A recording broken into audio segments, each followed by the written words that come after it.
Let me be me. Okay. So I man, I fully agree about the editing thing.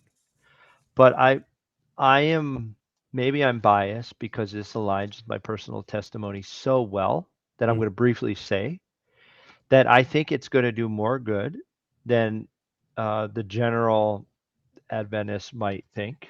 And the reason why I say that is because I was always convicted that I needed to give God Sunday when I was long time ago when I was in the Marine Corps and I was carrying 3 jobs. I remember looking out in the desert and I was like, God, I'm just too busy.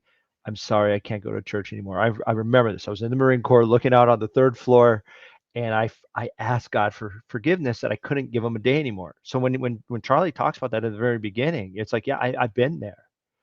Skip forward to 40 years later. It took me 40 years.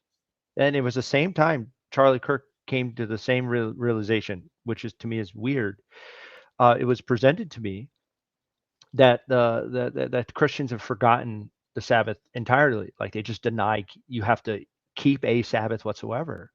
And it was that moment where I was like, whoa, we're right back into Egypt because that's what happened. 400 years of being bought into this culture, and they've just forgotten their way. And that it was that day. It took me 24 hours to decide to keep the Sabbath, and I've been keeping the Sabbath for 4 years ever since.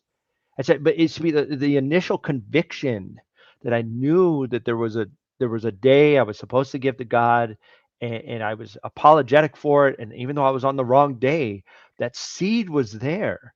And to see Charlie come to the same conclusion I did at the same time for this very same reasons, it to me there must be more of us out there.